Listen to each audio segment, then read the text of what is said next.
Shalom Alejem, bienvenidos todos. ¿Cómo están? ¿Cómo están pasando la semana? Espero que muy bien. Hoy a la noche en Israel es el Hei de Tebet. Algunos de ustedes ya es de noche, los que no todavía no llegaron. Hei de Tebet es una fecha muy especial para los Hasidim de Chabad, porque sucedió algo muy interesante. En el año 5746 salió un fallo de la Corte de Estados Unidos, de New York, acerca de los libros. Ustedes saben que el pueblo de Israel es el pueblo del libro. Los libros para nosotros son la base de la transmisión de nuestra creencia. Toda la creación del pueblo de Israel nace de la Torá, del libro de la Torá, ya sea en rollo, ya sea impreso.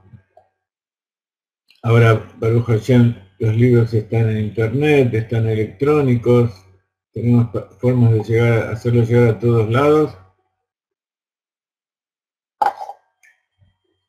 Y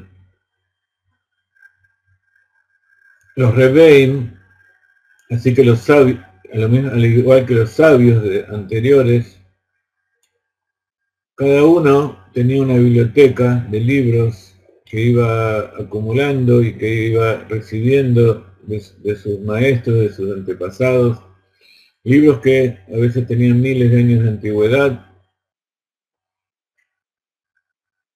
manuscritos, luego impresos, con los secretos de la Torá, con las enseñanzas de los distintos Rebbeim, libros de Zohar, libros de Kabbalah, libros de Torá revelada, Talmud, toda una serie de libros, y todos los Rebes de Chabad tenían una biblioteca muy importante que se iba transmitiendo de generación en generación.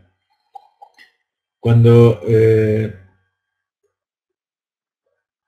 los rebeldes eran presos o tenían que mudar, a veces se perdían ciertas partes. Hubo una parte también que se perdió cuando se incendió la casa del rebe del Admur Zaken, el primer rebe de Chabad.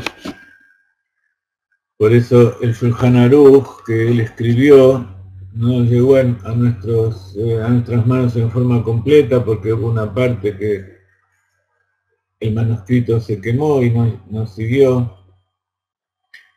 Pero había un núcleo de libros especiales que ellos llevaban siempre por todos lados y se fue acumulando. El rebe anterior, el rebe Yosef Yitzhak, él vivía en Rusia y allí fueron confiscados gran parte de sus libros, y en determinado momento, al caer la cortina y cuando se abrió se cayó el muro de la cortina de hierro de Rusia, se recuperaron gran parte de los libros que allí tenían, pero hubo una biblioteca muy importante que fue llevada por el Rebbe Rayatz, el Rebbe Yosef Yitzhak, el Rebbe anterior, el suegro de nuestro Rebbe, cuando se mudó de Rusia a Estados Unidos. Se llevó una biblioteca muy importante y luego siguió acumulando libros hasta el final de sus días, y por supuesto esos libros tienen un valor enorme. Hay incunables, hay libros que fueron originales, libros hechos a mano, hay ediciones especiales, cosas con secretos, incluso hay libros que tienen escrito en sus bordes explicaciones y palabras de los Rebbeim que están escritos solo allí. Es una fortuna incalculable. Entonces, ustedes saben que el Rebbe anterior tuvo 3 hijas. La segunda, Hayamushka, se casó con el Rebbe Menachem, el que luego iba a ser Rebbe Menachem Mendel Schneerson, y hubo otras 2 hijas. Cada una de ellas se casó con otro Hasid. Pero hubo algunos familiares del Rebbe anterior que decían que esa biblioteca pertenecía a la familia, pertenecía al Rebbe, y como pertenecían al Rebbe tenía que quedar como herencia de la familia.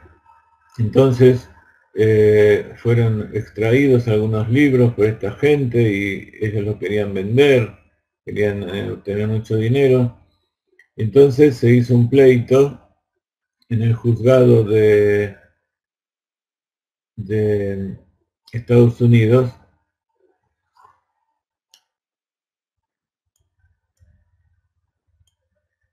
que comenzó el 19 de Kislev de 1746.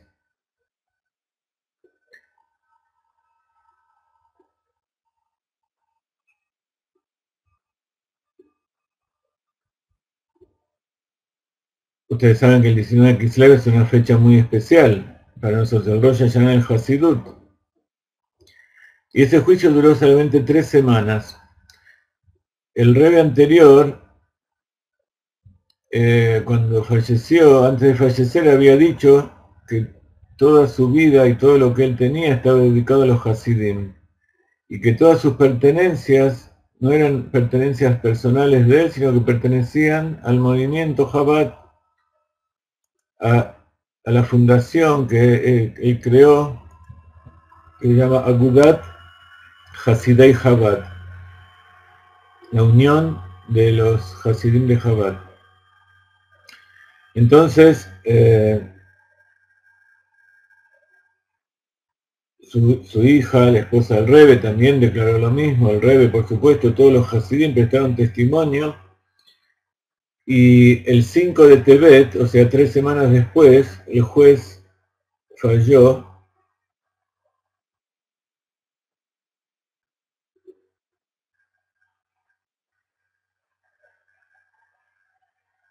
que los libros pertenecían a Chabad.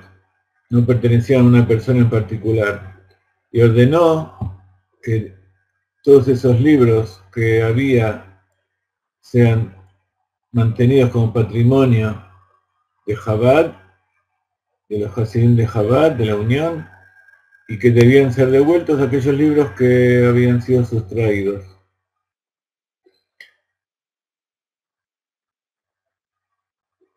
Entonces, esta noticia se difundió rápidamente por todo el mundo y todos los Hasidim festejaron con mucha alegría en 1987.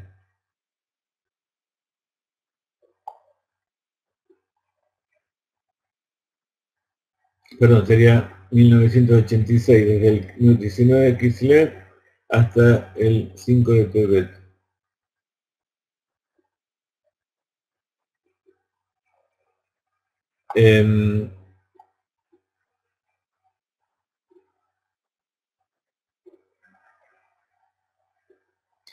O sea, el juicio duró 3 semanas, pero el fallo recién lo dio el juez en 1987, el 5 de Tevet. 5.747. Ahora voy a cambiar allí.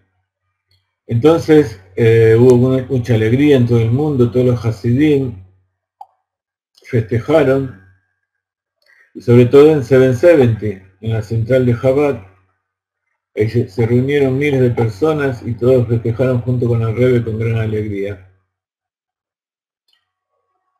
Y entonces los Hasidim cantaron esto que acabamos de escuchar, Didan Notzach, la victoria es nuestra.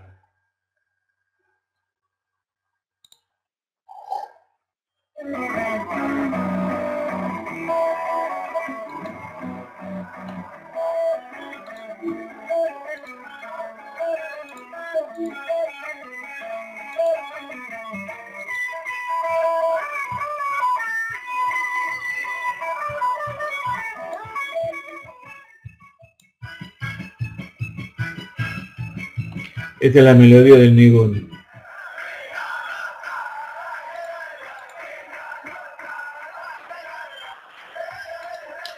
Y así todos los años se festeja con esta melodía, cantando esto. ¿Por qué tiene tanta importancia? ¿Por qué es un día festivo para nosotros?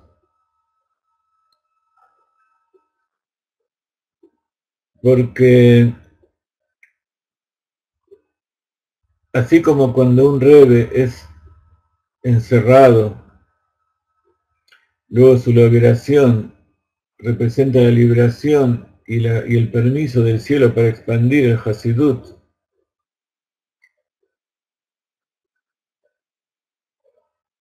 en forma más fuerte, es como una liberación de la luz, esa luz que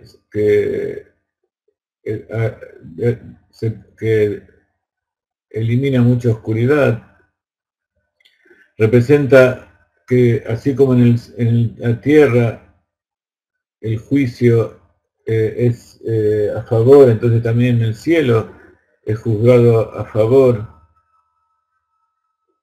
Y representa entonces que el movimiento de Chabad, el movimiento de los Hasidim de Chabad que siguen al Rebbe, es un cuerpo vivo y activo. Y entonces es una fuerza que viene de lo alto para aumentar con más fuerza la difusión del Hasidut, el estudio y aumentar el fervor para traer al Mashiach. Entonces, este 5 de Tevet es el día de la victoria de la luz sobre la oscuridad, dijo el Rebbe.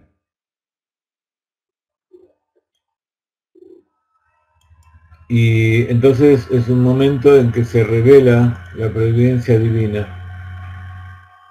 Siempre cuando uno tiene una victoria sobre la injusticia, entonces tiene que dar gracias a Dios y festejar porque es la victoria de la luz sobre la oscuridad, la victoria del Sitra Ahara, de la Klipot sobre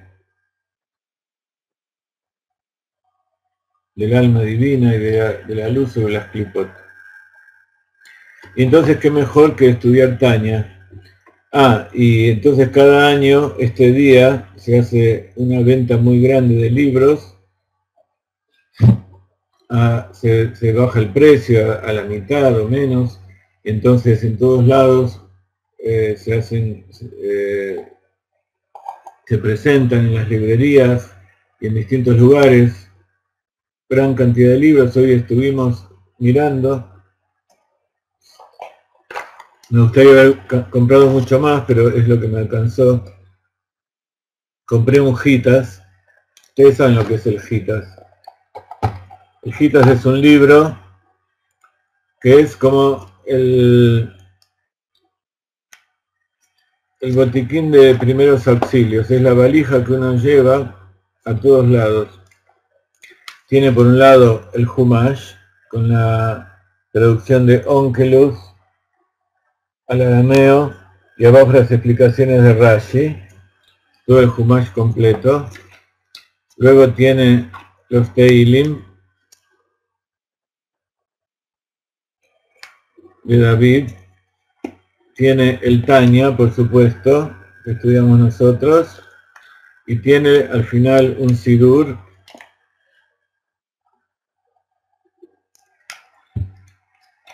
y después al final está el Ayom Yom, el libro de enseñanzas y frases día por día que escribió el Rebbe. Es un libro gordito, chiquito, como ustedes ven, pero muy completo. ¿Por qué se llama Gitas? Het Taf Taf, Humash, Teilim, Tanya. Entonces, esta edición que compré, la vamos a dedicar, la vamos a dar a nuestro nuevo nietito.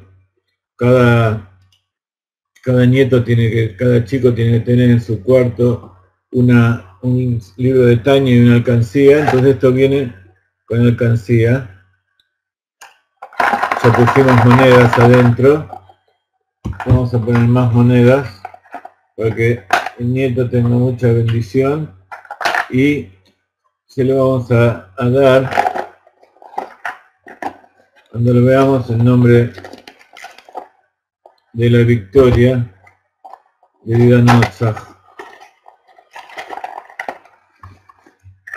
Entonces esto compramos. Mañana tengo que ir de vuelta porque ya todos mis nietos me dijeron que compre más libros. Hay todo tipo de libros, de historietas, de historias muy interesantes, depende de la edad. Hay libros con la música y libros en general, el Zohar, el Humash. Entonces compré también un set de Humashim, los 5 libros de Moshe, que como se usan tanto siempre tienen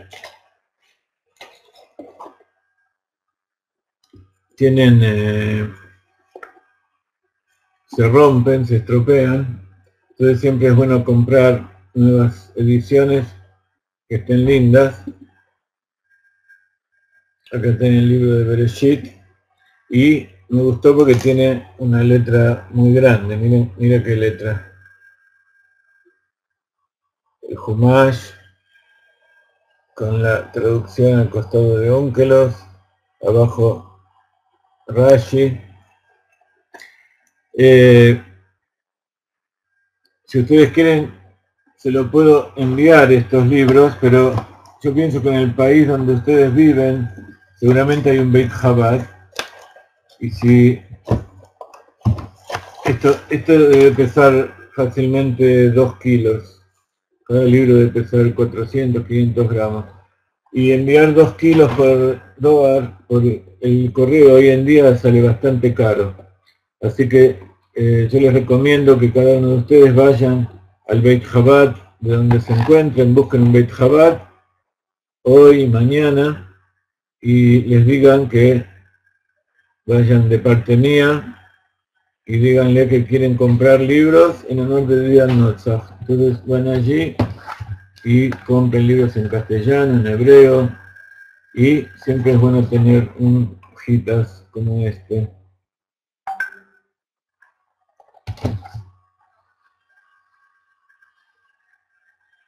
En cada una de las piezas de los chicos, en el comedor, en el salón de la casa. Si Dios quiere, cuando viaje, a lo mejor voy a llevar algunos de estos para enviar por allí. Pero si van al Beit Chabad, seguramente les va a salir más barato que pedir enviado por correo. Besrat Hashem, espero que para el año que viene tengamos muchos libros nuestros y que estén distribuidos por todo el mundo, entonces también vamos a poder venderlos allí donde ustedes se encuentren. Entonces vamos a comenzar con el capítulo 29, que es largo, no sé si nos van a alcanzar 2 clases, a lo mejor lo vamos a hacer un poquito más larga porque es un capítulo muy largo. Entonces estamos viendo en estos capítulos cómo el Alter Rebbe nos explica, ya desde el capítulo 26, qué pasa cuando el Beinoní, por eso se llama el Sefer del Beinoní, todo esto está en español, seguro, el Tanya, ustedes lo están viendo acá, la Torá, los Teilim, el trabajo enorme que hicieron en Buenos Aires, la editorial Chabad, Keot, Sudamericana, hizo que todo esto, el Ayom Yom, el Sidur, todo esto está en español. Lo único que hay que hacerlo es llegar a cada país. Keot, busquen Keot Sudamericana, K-E-H-O-T, Sudamericana, y tienen un sitio de internet muy completo y ahí pueden comprar muchos libros. Nosotros todavía no armamos nuestra propia tienda con todas estas cosas, esperemos que pronto esté a disposición. Entonces, decíamos que el Rebbe nos está explicando desde el capítulo 26 qué pasa cuando una persona está dura de corazón, tiene dificultades y tiene problemas para rezar, tiene problemas para hacer cumplir las mitzvot, porque tiene adentro una voz todo el tiempo que le dice que haga lo contrario. Ese alma animal está molestándolo. El Beinoní sabe cómo luchar y triunfar. El tzadik no necesita luchar porque ya lo venció y el alma animal trabaja para él. Nosotros todo el tiempo estamos luchando, en general perdemos, pero las pequeñas victorias que conseguimos es una victoria de la luz sobre la oscuridad. Entonces en este momento estamos triunfando porque estamos dedicándonos a estudiar Torah. Estamos dedicándonos a conectarnos con Akadosh Baruj Hu. Entonces, esta fuerza, esta luz, se traslada después a todo lo que nosotros hacemos. Vamos a trabajar y el trabajo que hacemos, el dinero que ganamos, mientras trabajamos, está bendecido porque con eso después estudiamos Torah. Cumplimos los preceptos. Entonces, con un poco de Torah que se estudie por día y con estar pensando todo el tiempo cuando uno está haciendo las cosas en el mundo que nos rodea, que Dios está presente y que Él está constantemente ayudándonos y nos está haciendo vivir, nos da fuerza para hacer lo que hacemos, todos esos pensamientos hacen que el trabajo y las actividades diarias sean santificadas. Pero cuanto más Kedushá hay, Kedushá quiere decir santidad, sagrado, cuanto más Kedushá hay, más Yetzer Hara hay. El alma animal se eleva, se fortalece junto con el alma divina. Cuanto más el alma divina se revela, más el alma animal trata de taparla. Entonces, tenemos que ver lo que nos dice el Alter Rebbe, el Mura Zaken, para enfrentar estas situaciones. Entonces nos dieron algunos métodos para superar esa tristeza que se despierta por estos motivos, porque uno siente que hay algo malo dentro de uno. Entonces, no es que hay algo malo dentro de uno, sino que Dios puso eso para que saquemos lo mejor. Entonces, en este capítulo vamos a ver cuáles son los consejos del Alter Rebbe para tratar eso que se llama Timtum Alev. Timtum viene de algo que está, que es pesado, que es insensible, que no comprende. Metumtam también quiere decir que es una persona que no, que es estúpido, que es idiota, que no ve las cosas, tiene un problema para comprender las cosas que pasan en el mundo. Entonces, cuando pasa en la mente lo entendemos, cuando pasa en el corazón, Timtum Alev quiere decir que ese corazón no puede sentir. Es un corazón de piedra. ¿Vieron cuando hay un chico que no entiende y le dice qué cabeza dura que sos, que no puedes entender lo que te estoy diciendo? Bueno, cuando eso pasa con el chico y el maestro le dice eso, quiere decir que el maestro tiene adentro un corazón de piedra, que no puede entender al chico. Entonces, ¿cómo tenemos que hacer?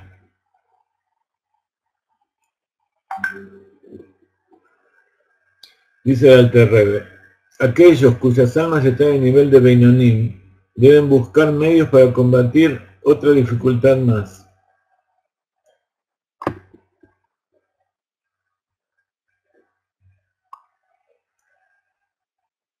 No ya que el alma animal le está molestando, sino que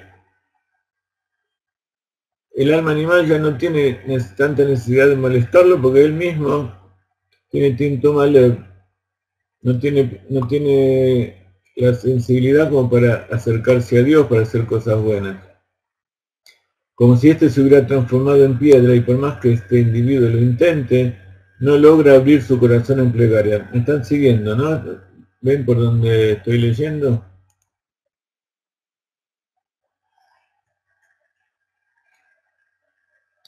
Que por definición es el servicio del corazón. Ustedes saben que la plegaria es el servicio del corazón. Hay tres vestimentas del alma que son el pensamiento, el habla y la acción. El pensamiento está en el cerebro, el habla tiene que ver con el corazón. Se ha dicho que el corazón se revela por la boca. Cuando nosotros hablamos, estamos revelando lo que pensamos. Pero para que salga eso por la boca, tiene que pasar por el corazón. Entonces, el corazón expresa lo que nosotros sentimos. Y por otro lado, está la acción, lo que se manifiesta en forma física en el mundo. Entonces, cada uno de esas tres vestimentas del alma, corresponde a uno de los tres servicios a Dios. El estudio de la Torá corresponde al pensamiento. La plegaria corresponde al corazón. Y las buenas acciones, las mitzvot, cumplir las mitzvot en la práctica, es el poder de actuar que tiene el alma.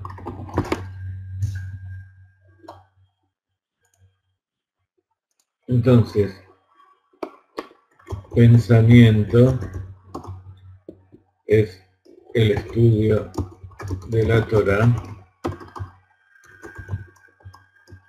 El habla corresponde al corazón, que es la plegaria. La plegaria hay que hablarla, no es un pensamiento. La plegaria principalmente tiene que ser dicha, porque plegaria, que quiere decir que estamos hablándole a Dios, y se habla con la boca. Si nosotros le hablamos a Dios con el pensamiento, que también se puede hacer, estamos hablando a un nivel de Dios que todavía está metido muy adentro.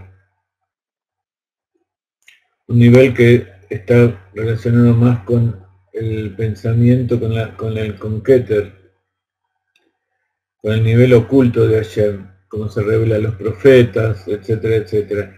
Pero cuando nosotros hablamos, no estamos hablándole a un ser que no existe, estamos hablando de alguien que está enfrente nuestro.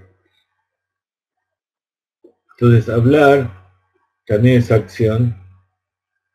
Entonces esa habla quiere decir que estamos hablando de alguien que está adelante nuestro. Uno cuando piensa puede hablarle a alguien que no existe, incluso alguien que murió, alguien que va a vivir en el futuro, alguien que quizá nunca va a vivir, uno le habla. Y así le puede hablar a Dios, pero cuando habla con la boca, sacando palabras, significa que uno sabe que eso que está, con el cual está hablando, está ahí. Por eso dijo David Amelech, Shiviti Hashem Kenegdi Tamid. David Amelech con sus salmos son el epítome de la plegaria. Casi todas las plegarias son los salmos. Aquellos que no saben cómo hablar con Dios, que lean los salmos, y esos salmos es una guía para hablarle a Dios. Entonces, David Amelech siempre tenía a Dios adelante, y cuando escribió los Tehilim, y cuando lo decimos, significa que estamos hablando a Dios. Por eso algunos dicen, hoy recité los Tehilim. Los Tehilim no se recitan, los Tehilim se rezan, se dicen. Porque es hablar, no es recitar algo de memoria como cuando uno está actuando. Y por último, la tercera vestimenta, que es la acción, por supuesto corresponde a todo el cuerpo, depende de los preceptos, que son lo que llaman las mitzvot,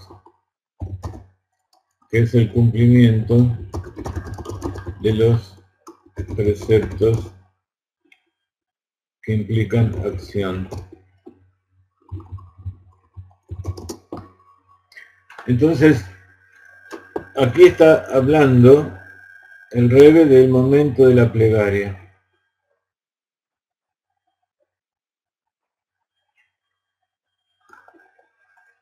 No estamos hablando del momento en que estudia Torah, que entiende la Torah, no entiende la Torah. Tampoco estamos hablando del cumplimiento de los preceptos que se pueden cumplir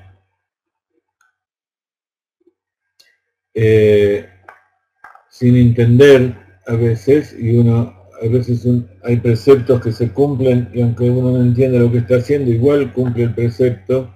Por ejemplo, cuando pone tzedakah, aunque no sepa cuáles son todos los alcances de poner tzedakah, está cumpliendo el precepto.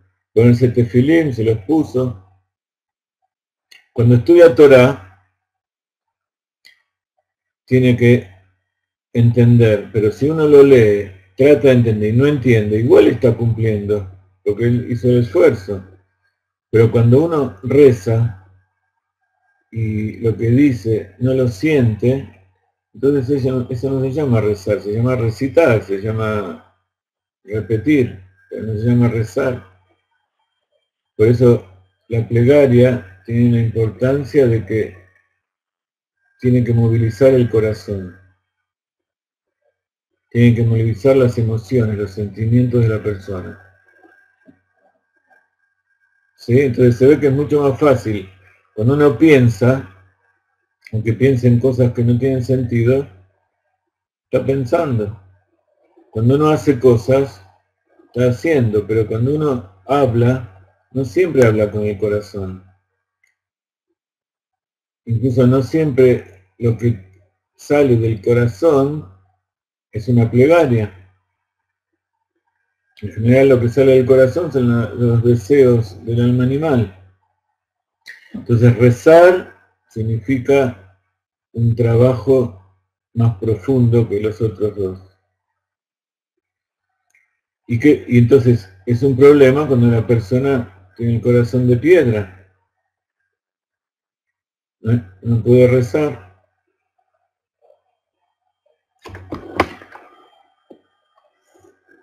Dice el Talmud que hay dos, dentro del servicio del corazón, dentro de la plegaria, hay dos objetivos. Tiene doble sentido el hecho de rezar. Uno, porque en la plegaria la persona trata de llegar a Dios. Trata de que todo aquello que él piensa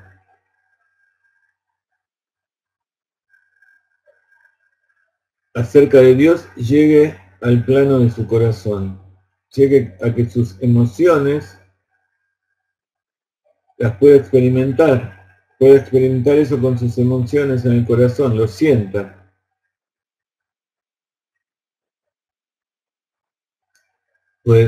Para poder sentir amor y temor a Dios, ¿sí? Que son las dos alas de la plegaria para que puedan subir. Entonces, sin emoción, sin amor, sin temor a Dios, entonces esas plegarias, nada más que recitar, son palabras vanas que salen de la boca. Pero por otro lado, la misma plegaria está afectando al corazón. Porque con la plegaria uno trata de transformar la naturaleza del corazón. ¿Qué quiere decir? ¿Cuál es la naturaleza del corazón? Es aferrarse a los asuntos mundanos. El corazón, naturalmente, trata de satisfacer sus deseos físicos, sus deseos mundanos. Entonces, con la plegaria, uno trata de que el corazón también se revele, en el corazón se revele también ese lado que tiene que ver con la divinidad y con la conexión con Dios.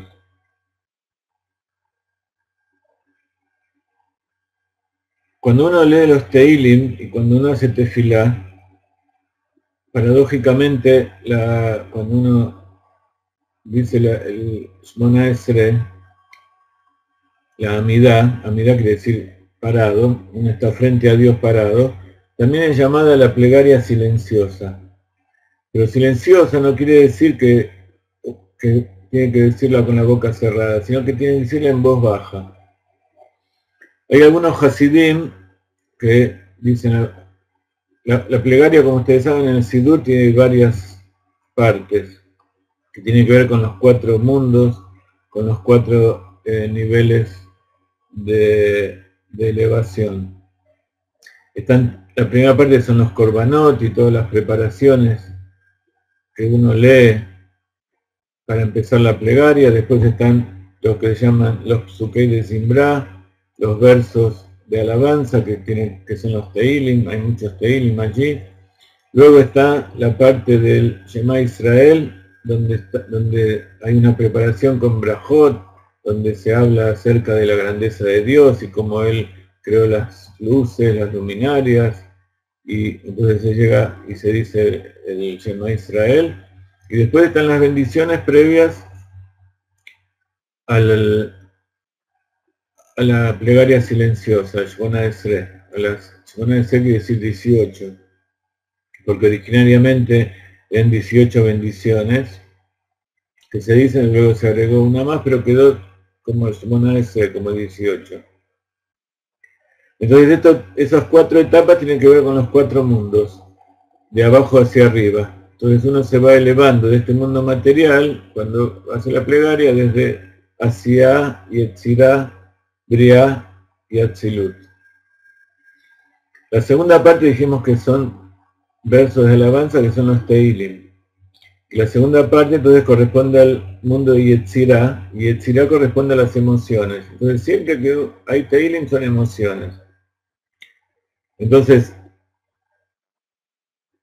cuando uno dice Teilim, en esa parte siempre también tiene que ver con la modestia y con el recato que uno tiene, depende del lugar donde esté, pero es el momento en que uno dice esas cosas en forma más, con voz más alta,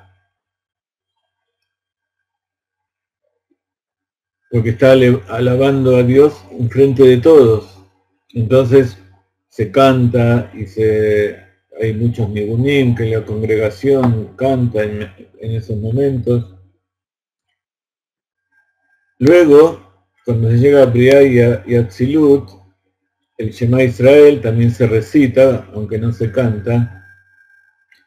Se puede cantar todo, eso no es problema, pero lo principal de la alabanza a Dios se alaba con canción. Después cuando llega a Tzilut, que es la plegaria silenciosa, uno está hablando directamente con Dios en forma personal. Entonces, en ese momento, como dijimos recién, hablar significa sacar palabras de la boca, no solamente no pensar. Entonces, hay que decirlas, pero decirlas en forma baja, silenciosa, en el Shulchan Aruch dice que ¿cuál es la medida? La medida es que uno lo puede escuchar lo que está diciendo, pero que no lo escuche el otro. No porque no lo pueda escuchar, sino para no molestarlo. Con que uno lo escuche es suficiente. Y como lo que uno dice no necesariamente entra por el oído, sino que también uno escucha por adentro, entonces uno puede hablar, puede sacar sonidos de la garganta y articular las palabras, pero no hace falta que eso sea una voz que se escuche al lado. ¿Ok? Entonces, eso es simplemente un ejercicio y hay que ir viendo cómo se saca. Pero la plegaria, incluso cuando uno estudia Torah tiene que decirlo, cuando uno estudia Talmud, todas las cosas tiene que decirlo, porque dijimos recién, el estudio tiene que ver con la vestimenta del pensamiento. Pero nosotros queremos que todo lo que uno hace tenga un efecto sobre el mundo. Entonces, cuando uno estudia Torah, por ejemplo, repite las Mishnayot o estudia el Tanya de memoria y lo va diciendo allí donde se encuentra o en el momento que está estudiando, o tiene el libro encima y va yendo haciendo sus tareas en lo posible y leyendo cosas de Torah. Cuando uno habla, está haciendo una acción física en el mundo y eso hace que se produzca un efecto. Que a lo mejor a los que tenemos Timtum Alev no lo podemos sentir, pero estamos haciendo un efecto y la gente que está alrededor lo siente, aunque a veces no sabe bien de qué se trata. Pero todo eso purifica el aire, purifica el mundo que nos rodea. Entonces, siempre es bueno cuando uno, y así lo dice la halajá, cuando está con el Sidur, cuando está con un libro de Torah, cuando está estudiando, que no solamente lo lea con el pensamiento, sino que cuando lo lee lo diga también. Tiene muchas ventajas, muchos efectos, no vamos a entrar en eso ahora, los que estudian pedagogía, los que estudian el comportamiento de la mente y el efecto de este tipo de asuntos, saben muy bien que eso produce rectificación, produce un efecto retroactivo en la persona. Entonces, decíamos que la plegaria tiene doble efecto. Por un lado, hacer que eso que nosotros estudiamos penetre en el corazón y podamos sentir, experimentar en el corazón las emociones. Y por otro lado, y un poco como efecto de esto anterior, hacer que la plegaria también transforme la naturaleza del corazón y que, por ejemplo, ese amor y temor que nosotros tenemos a las cosas del mundo se dirijan, no que se ahoguen y se eliminen, sino que se redirijan a las cosas que valen la pena. Pues, y que lo máximo es el amor y el temor a Dios. Y entonces, como siempre, hay dos etapas: alejarse del mal y hacer el bien. Entonces, eso nos ayuda a alejar los pensamientos malos y a crear pensamientos buenos. Y en Hasidut el orden es inverso. Como decimos siempre, la luz aleja la oscuridad.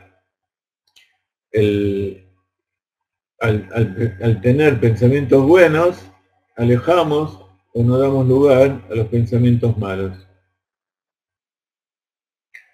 Entonces, esa es la idea del servicio del corazón. Además, en determinados momentos la pesadez de su corazón le impide luchar contra el impulso al mal, santificándose en las cosas permitidas. No solamente hay que alejarse del mal, alejándose de las cosas malas, sino que también hay que cuidarse con las cosas permitidas. Por ejemplo, como hace el Beinoní, como hacen los tzadikim, que cuando tienen el deseo de comer, de alimentarse, no van directamente y buscan comida y se la comen, sino que esperan, como estudiamos en capítulos anteriores, en el capítulo 27, que esperan 2 horas y recién ahí comen. Es un buen método también para adelgazar, porque cuando uno de repente tiene apetito y come, empieza a comer y hasta que su cuerpo se entera de que está satisfecho, a veces en general come de más. En cambio, si uno espera, entonces el cuerpo se va adaptando al ayuno, entonces cuando va a comer, ya por un lado ya pensó, no comió en forma automática, y por otro lado también el cuerpo se adaptó un poco al ayuno y ya no tiene necesidad de comer tanto. Pero por supuesto esto se expresa mejor en el Beinoní y en el Tzadik. Nosotros a veces cuando más esperamos, más deseo de comer nos da, porque queremos hacer todo lo que está prohibido.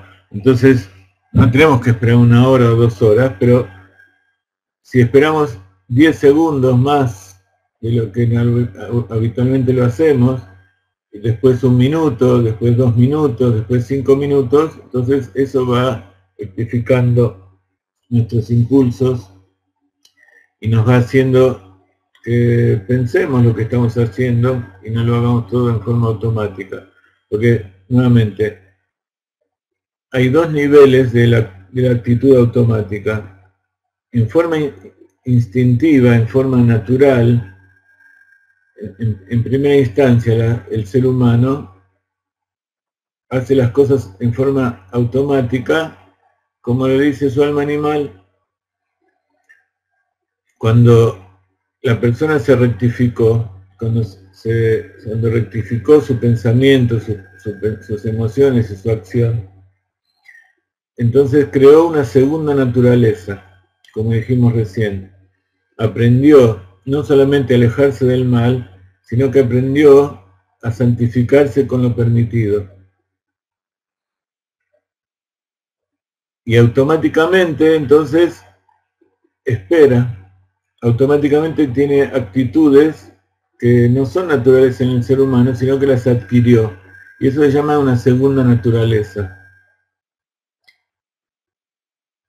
Comiendo kasher, por ejemplo, uno cuando va a comer en cualquier parte del mundo, mira la lista de comida y elige lo que mejor le parece, lo que más le gusta, lo más apetitoso, lo que en ese momento le parece mejor. Incluso Si hace dieta, busca algo que no lo haga engordar. Si tiene algún problema físico, busca algo que no le haga mal a su hígado, a su estómago. Pero en ninguna parte del mundo no hay ningún pueblo que se fije si aquello que va a comer está permitido de acuerdo con la Torá, salvo el pueblo de Israel. Y aquello que está permitido por la Torá tiene también su parte de cuidar la salud, pero eso no es lo principal. Se puede comer una comida muy que físicamente le pueda perjudicar, y sin embargo que sea kasher. Dijo el Rambam con respecto a la comida, él era un médico muy sabio y sabía cómo funciona el cuerpo y cómo vivir mejor. Dice, no hay que dejar de comer aquello que esas cosas que no son sanas para el cuerpo. Por ejemplo, él habla de los quesos muy estacionados, o la carne estacionada, o determinadas cosas que son muy duras para el cuerpo para digerirlas. Simplemente hay que comer muy poquito. Y por otro lado, aquellas cosas que sí son buenas, no hay que comer demasiado. Porque si uno come mucho de aquellas cosas que son buenas, también le va a hacer mal.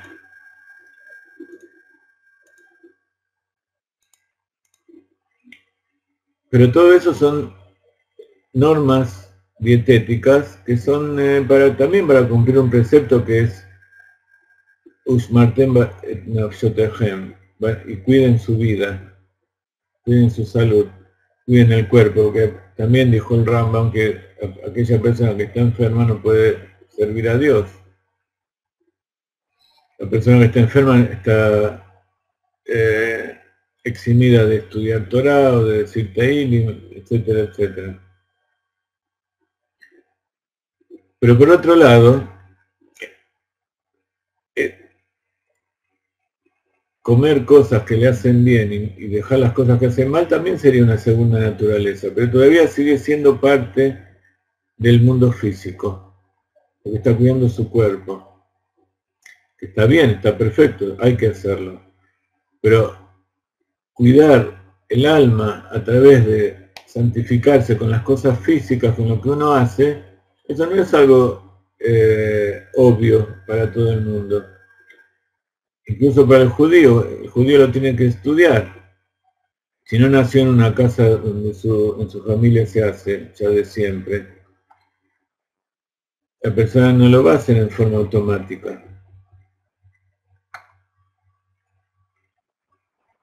Entonces, cuando uno va a comer, el judío también mira que aquello que va a comer cumpla con las normas dietéticas que establece el kashrut.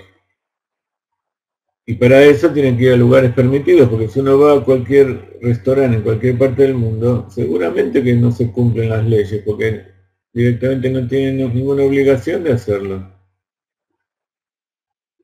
Entonces hay que estudiar, hay que saber cuáles son las leyes para poder santificarse también con lo permitido. Se pueden comer frutas, se pueden comer verduras, se puede sobrevivir en todo el mundo, incluso en lugares donde no hay comida kasher. Pero hay que saber cómo se hace. Y una vez que uno tiene eso kasher, también tiene que santificarse utilizándolo en la forma correcta.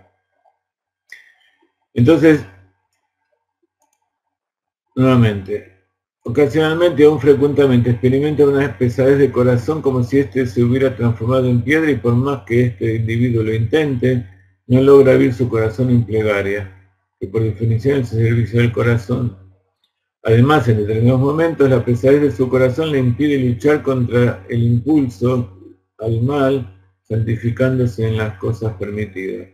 La pesadez del corazón es un término medio tirado de los pelos. En castellano no, sería más la dureza o la la dureza del corazón.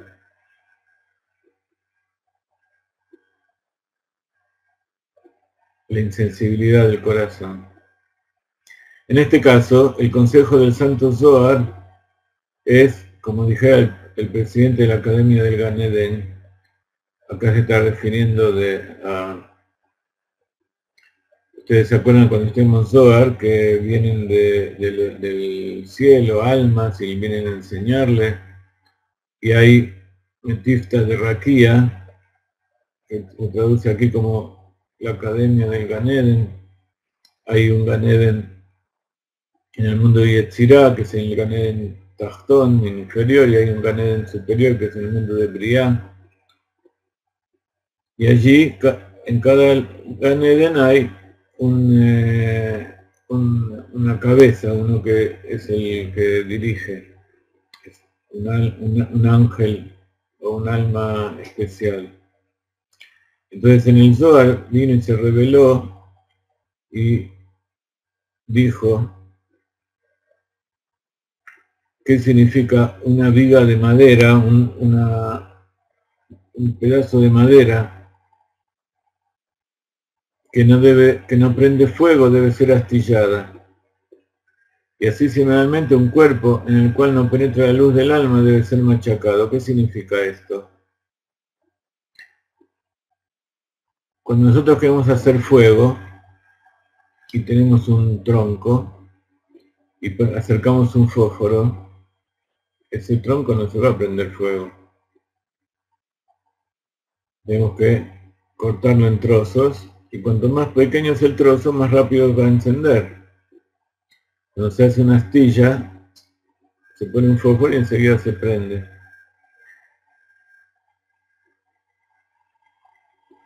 Y así también es con el cuerpo, con el ser humano. Cuando el cuerpo es tan duro y tan tosco, tan macizo, duro, impenetrable, que no entra la luz del alma, entonces debe ser machacado, o sea, debe ser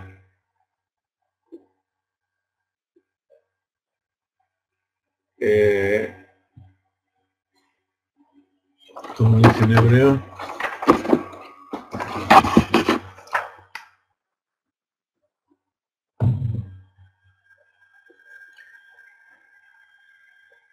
dice Kadesh, Shebelibo Besot y Etza y Eretz Lazar, Kadosh, llamar Rab Netipta de Gan Eden, Eye de lo Salik Bey, Neora, Nebachin Ley, sí, se machaca, así como cuando uno golpea algo y lo va aplastando y lo va ablandando y haciendo pedacitos. La referencia a la luz del alma, que en este caso no penetra en el cuerpo, significa que la luz del alma y el intelecto no brilla lo suficiente como para predominar sobre la oscuridad del cuerpo.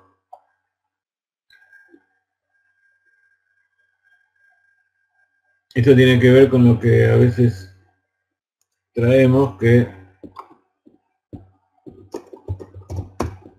al estilo que dijimos antes, que está la mente, el corazón y la acción. También hay Moach, Lev,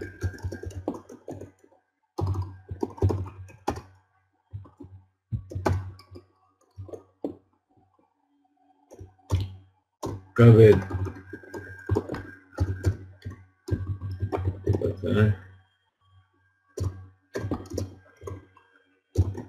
Kaved quiere decir hígado. Entonces, el orden de la acción, el Moach serían las sefirat mentales, Chochmah, Binah y Da'at, el Lev es Zeir Anpin, Gesed, Geburat, Tiferet, Netzach, Hod y Yesod, las emociones del corazón, y el Kaved representa la acción. Kaved también quiere decir pesado, tosco, duro. Entonces, la forma en que la persona tiene que comportarse es que la mente influencia sobre el corazón, ilumina el corazón, y esas emociones hacen que uno actúe. Y entonces eso va de arriba para abajo y es la forma lógica y sana de actuar. Cuando el corazón que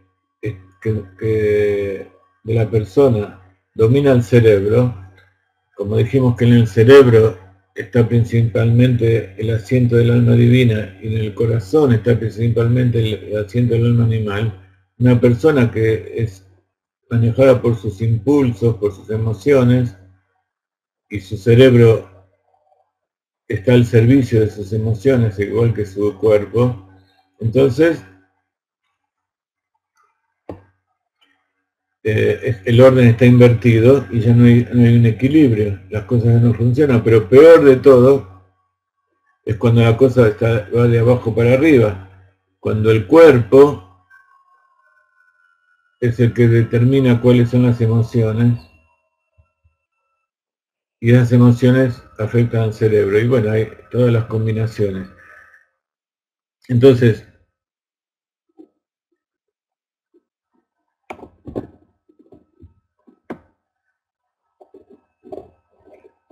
cuando el cuerpo es tan tosco, quiere decir que no solamente el corazón por supuesto es parte del cuerpo, pero es la parte interior, la parte de las emociones.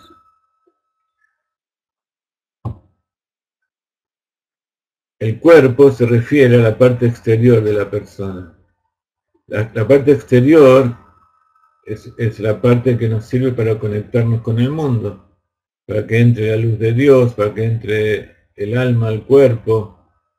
Ustedes saben que el alma tiene 5 niveles y los niveles que entran al cuerpo son los niveles inferiores. El nefesh, que le da la vida al cuerpo, el ruach, que le da las emociones, y el neshama, que corresponde a la mente. Pero hay niveles del cuerpo, del alma, los niveles inconscientes que están por encima del cuerpo. Entonces, una persona que está desconectada de su inconsciente, de sus motivaciones superiores, que son la fe, el placer y la voluntad, entonces es una persona que es como un robot. Y encima, si su cuerpo es tan duro que sus emociones son primarias y son toscas, son sometidas al cuerpo, y encima el cerebro también es bastante primitivo y no puede refinar el corazón, entonces significa que esos niveles de Neshama, que es el tercer nivel, y de Ruach, también están bastante fuera del cuerpo. Y eso es lo que en general se llama la luz de Dios, que es el alma. Entonces,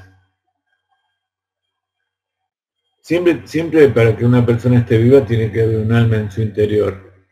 Pero la forma en que se revela el nivel o la fuerza con que se revela el alma en la persona depende de que pueda entrar en su conciencia, entrar en su ser que él puede percibir. Entonces, si lo único que percibe es su nivel más inferior, que es su instinto de supervivencia, no es más que un animal. Por eso es el kabed. El kabed incluso tiene sangre, es casi todo sangre, pero es una sangre más pesada, es una sangre espesa, y el trabajo del hígado es alivianar la sangre de la grasa, de las proteínas, de todo lo que uno come. Sí, el que estudia un poco de fisiología, de anatomía, entiende cuál es la función del hígado. Pero el hígado solo no le da las cualidades espirituales que le da el oxígeno de los pulmones, que los pulmones corresponden a la parte más espiritual del cuerpo, y tampoco le da la fuerza, la vitalidad, el empuje que le da el corazón. Por eso las emociones son la fuerza que mueve a la persona. El cerebro dirige, la fuerza, el combustible y el motor son la fuerza impulsora de todo, y el hígado tiene que ver con la construcción del cuerpo. En el hígado se fabrican las proteínas, se fabrican las grasas, vitaminas, etcétera, etcétera, que forman la parte física del cuerpo, que luego también es distribuido a través de la sangre. Muy bien. Entonces, a eso se refiere. Cuando nosotros hablamos del cuerpo, damos una parábola de lo que es todo este tema espiritual. La referencia a la luz del alma, en este caso, que no penetra en el cuerpo, significa que la luz del alma y el intelecto no brilla lo suficiente como para predominar sobre la oscuridad del cuerpo. ¿Ok? No es que hay una luz que uno ilumina el cuerpo con una linterna, entonces ya tiene luz adentro. Estoy hablando espiritualmente de que la fisicalidad de la persona es tan fuerte, tan predominante, que no deja que el alma se exprese y ilumine. Así, aunque comprende y medita en su mente acerca de la grandeza de Dios, aquello que comprende no es absorbido e implantado en su mente lo suficiente como para permitirle superar la hosca aspereza del corazón, a causa del grado de su osquedad y aspereza. Por eso hay que romperle ese cuerpo, quiere decir hacerlo más sutil. Los médicos dicen que hay un colesterol bueno y un colesterol malo. El colesterol bueno es el que está en las proteínas de alta densidad. ¿Y por qué es bueno ese colesterol? Porque las proteínas de alta densidad son muy chiquititas y muy pesadas, porque son en su mayoría proteínas y tienen poquito colesterol. Y ellas se ocupan de ir por todo el cuerpo para retirar el colesterol que hay en las arterias. ¿Y qué es el colesterol malo? La molécula es la misma, ¿por qué dicen que es bueno y malo? Es simplemente una forma que tienen los médicos de explicar que el colesterol que está en las lipoproteínas que van en la sangre, se llaman de baja densidad o de muy baja densidad. En realidad, en general, el LDL, Low Density Lipoprotein, las proteínas de baja densidad, quiere decir que tienen mucha grasa y tiene poca proteína. La proteína es la parte que cubre esa lipoproteína. Lipo es grasa y proteína es proteína. Para que la grasa se traslade por la sangre, que es acuosa, tiene que estar cubierta de una capa de proteína que por afuera es hidrosoluble y por adentro es liposoluble. Entonces se forma un globito que por afuera es afín al agua y por dentro es afín a la grasa. Entonces, cuando una proteína es de baja densidad, quiere decir que es muy grande y es un globo lleno de grasa. Y cuando va por la sangre, es algo fisiológico, es bueno, tiene que estar, porque las paredes de las arterias y el cuerpo necesitan colesterol. Pero cuando tiene mucho, ese colesterol se deposita en las arterias y eso va haciendo que las arterias se vayan endureciendo, se vayan llenando de grasa, entre otras cosas. Yo les estoy explicando algo que es muy complejo y muy extenso en pocas palabras. Entonces, el colesterol malo, ¿porque es malo? Porque tiene mucha grasa, mucho colesterol, y eso va al cuerpo y se deposita en los lugares que corresponde, pero cuando hay demasiado, se deposita demasiado y eso tapa las arterias y toda la circulación de la sangre. Entonces, esa sangre que tiene mucha grasa, tiene que ir al hígado para ser metabolizada. Entonces, si fíjense esta comparación. ¿Qué es la grasa en realidad? La grasa es un reservorio de energía. ¿Esa energía qué es? Es la energía que uno comió en los alimentos. ¿Y esos alimentos de dónde viene? La energía del sol, es luz, que está investida en las uniones químicas de las moléculas y nosotros lo comemos para generar todos los componentes del cuerpo y para generar energía. Pero si hay demasiado, eso se va acumulando y en vez de servir para que funcione bien el cuerpo, lo va atosigando. Entonces, lo mismo sucede espiritualmente. Cuando esa energía que viene del sol se inviste en moléculas espirituales muy pesadas, no muy pesadas, sino muy concentradas de energía, como es la grasa, entonces eso dificulta la circulación de la energía. Sirve para almacenar, pero no sirve para hacer circular, porque la energía disponible del cerebro y en general es la glucosa que es un hidrato de carbono, y esa es una energía libremente disponible, que sirve para actualizar en el momento. Cuando uno quiere utilizar la grasa acumulada, tiene que romperla y transformarla en glucosa. Entonces esa glucosa, y todo eso pasa en el hígado y parte en el músculo. Tanto el hígado como el músculo son las partes más gordas, más duras del cuerpo. Entonces, si esa energía que uno comió, absorbió del sol, se inviste en cuerpos físicos tan densos que no permiten que eso vuelva a recuperarse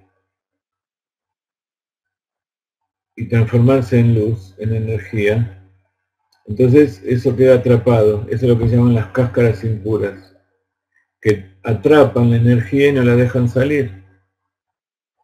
Y no solamente no la dejan salir, esta es una de las cosas que dice el Rav Ginsburg, que a través del estudio de la ciencia, de la naturaleza, podemos entender mejor la Torá. Entonces ahora vemos que cuando uno tiene Timtum Alev, cuando no puede captar la luz de Dios, no puede comprender, captar las cosas espirituales, significa que eso que tiene en su interior está tan denso y tan material que para poder extraerlo hay que romperlo. Y no es una energía disponible en forma inmediata. Evelyn dice con mucha razón que la cáscara produce stroke. Stroke quiere decir que se rompen las arterias del cerebro o de cualquier parte del cuerpo. Entonces, esa cáscara, ¿qué quiere decir? Que endurece las venas y las cierra. Y entonces, al cerrarlas, impide que se circule la energía, circule la sangre, circule la luz, para dar a todo el mundo. Y por otro lado, al hacerlo tan duro, lo hace frágil. Entonces, eso se rompe. Y en vez de llegar al lugar donde tiene que llegar, a través de los capilares pequeños, que los glóbulos van uno por uno y envían en forma sutil el oxígeno y los alimentos a cada una de las células, entonces eso se rompe y es como un diluvio que en vez de dar fertilidad a la tierra, destruye todo. Y espiritualmente pasa lo mismo. Cuando uno se atosiga de cosas espirituales que no puede comprender, transforma aquello que es espiritual en material, y eso es lo que se llama idolatría. Inviste a las cosas físicas con características de lo que es espiritual. Entonces, se invistió dentro del mundo físico, y en vez de ver la energía, la espiritualidad que hay en su interior, ve nada más que lo de afuera, porque adentro porque es algo duro y seco y opaco que no deja ver lo que hay adentro. Y entonces por eso, lo primero que hizo Dios cuando quiso rectificar el mundo, a través de traer la Torá, primero mandó a Abraham. ¿Y qué hizo Abraham? ¿Qué fue lo primero que hizo Abraham por el cual quisieron matarlo y lo pusieron en el horno? Astilló, hizo astillas los ídolos de su padre. Entonces esa es la forma de purificar la impureza. Hacerla polvo, hacer astillas. Y todo lo que vuelve a la tierra, todo lo que se transforma en polvo, se purifica, se transforma, vuelve a la tierra y se elimina la impureza. ¿Qué quiere decir? Que se rompe esas moléculas que tienen la energía y que no pueden ser utilizadas por el cuerpo, por el corazón, por los músculos, por el cerebro. Y eso que no se podía utilizar, ahora es utilizable. Y acá hay una enseñanza muy importante, de ahí viene el concepto del Zohar, que aquello que no permite que la luz del alma penetre y circule, debe ser machacado, debe ser desmenuzado. También tiene que ver con un concepto. Cuando uno quiere entender algo, tiene que tomarlo y desmenuzarlo en sus partecitas, entonces lo puede digerir. También así la divinidad y las cosas espirituales. No hay frases mágicas, no hay nombres mágicos, sino que lo que hay es la voluntad de entender y de comprender la divinidad. Entonces tenemos que ir parte por parte para comprenderlo. Y así lo podemos observar, lo podemos ingerir.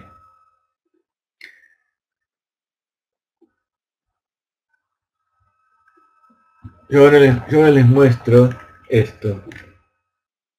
Y entonces dicen, ah, qué bárbaro que es. Pero cada uno se imagina lo que quiera. Yo les expliqué un poquito lo que hay acá adentro. Entonces ya tienen una pequeña idea. Tienen una pequeña mayor comprensión de que acá hay algo que les puede servir, pero todavía no saben de qué se trata. Entonces, para entender lo que hay aquí, tienen que aprender hebreo, tienen que estudiar cada una de las cosas. Incluso si saben hebreo, como ustedes ven aquí, sabiendo castellano, es difícil entender lo que quiere decir.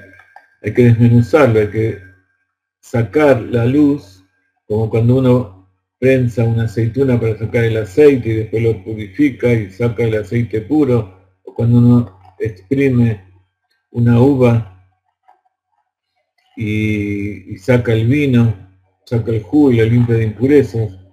Entonces, si yo digo que teniendo esto en mi casa estoy haciendo una revelación de la divinidad, es verdad, pero no me sirve de nada que yo lo deje ahí.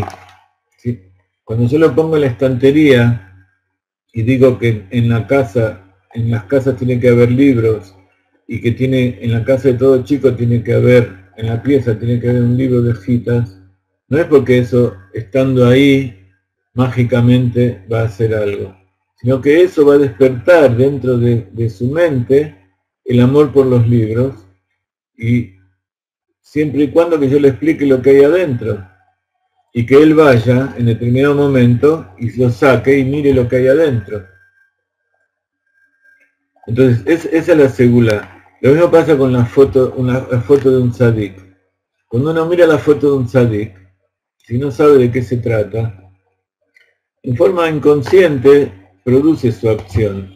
Pero cuando el inconsciente no está rectificado, uno puede pensar que esa foto tiene algún poder por sí misma. Y eso es lo que se llama idolatría. Por eso mucha gente no quiere, tiene miedo de tener fotos en su casa. Pero no, si uno sabe de qué se trata y estudió y conoció a esa persona que está allí, estudió sus libros, supo lo que hizo, entonces verlo lo va a inspirar a ser como él. No va a pensar que eso es algo mágico que va a actuar sobre sí mismo. Eso es idolatría. Entonces, eso significa tomar el mundo material, el mundo físico que está dentro de un ladrillo duro, desmenuzarlo, y entonces ahí sí lo podemos absorber. Eso significa hacer que el cuerpo físico tosco, que no comprende, permita que penetre en él la luz de Dios, y por supuesto que salga también para afuera, que haya un flujo, un fluir. El fluir es la vida, el movimiento es vida. Y entonces ahora se entiende bien lo que es Tintum Alev, un corazón esclerosado, un corazón cuyas arterias están tapadas, entonces no puede trabajar y tampoco puede darle vitalidad al resto del cuerpo. La referencia a la luz del alma, que en este caso no penetra en el cuerpo, significa que la luz del alma y el intelecto no brilla lo suficiente como para predominar sobre la oscuridad del cuerpo. Y así, aunque comprende y medita en su mente acerca de la grandeza de Dios, aquello que comprende no es absorbido e implantado en su mente lo suficiente como para permitirle superar la hosca aspereza del corazón, a causa del grado de su osquedad y aspereza. Entonces, como explica Larizal, que todo está incluido en todo, así como cada una de las cosas buenas están incluidas dentro de las otras, las cosas no buenas, las cosas incorrectas, también influyen cada una en las otras. Entonces, dentro de la mente hay un corazón, hay emociones de la mente, ¿sí? Pero también hay un problema para poder comprender esas emociones en la mente. Entonces sería un Tintum Alev que tiene que ver, que está dentro de la mente.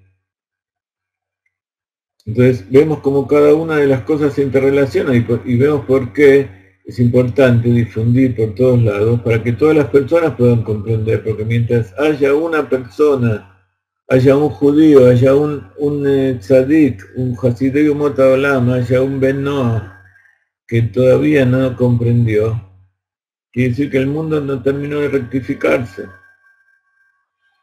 Incluso, como dice el Rab, que para que llegue el Mashiach tiene que haber una masa crítica, aunque no todo el mundo llegó a hacerlo, a comprenderlo, pero hasta que no llegue esa gota, esa persona, esa mente que desvíe la balanza para el otro lado, el Mashiach no va a llegar. Entonces por eso tenemos que difundir y difundir para que todas estas cosas cada vez lleguen más y fluyan y lleguen a todo el mundo.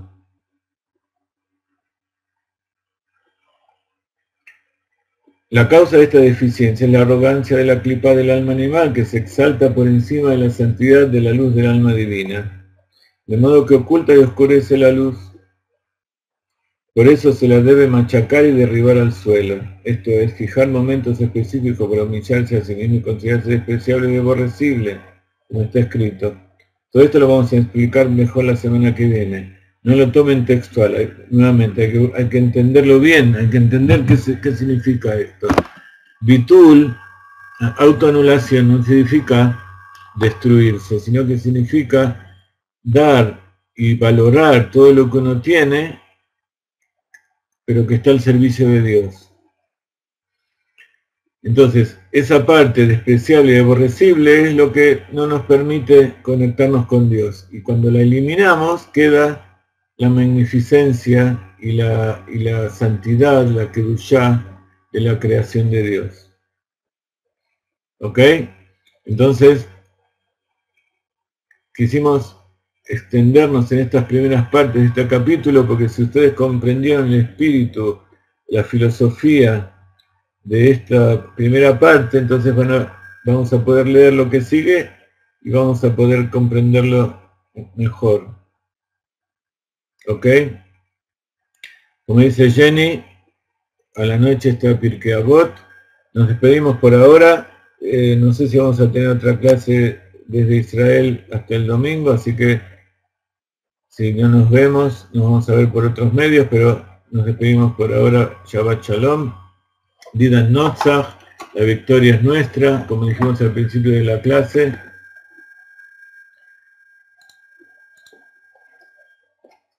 Cuando uno sale a la lucha tiene que saber que sale a triunfar, que Dios ya nos dio la fuerza para triunfar si estamos del lado de Él. Bendiciones de la tierra de Israel. Va a haber noticias muy pronto de todos los libros que estamos preparando. Síganos, sigan donando, sigan aportando.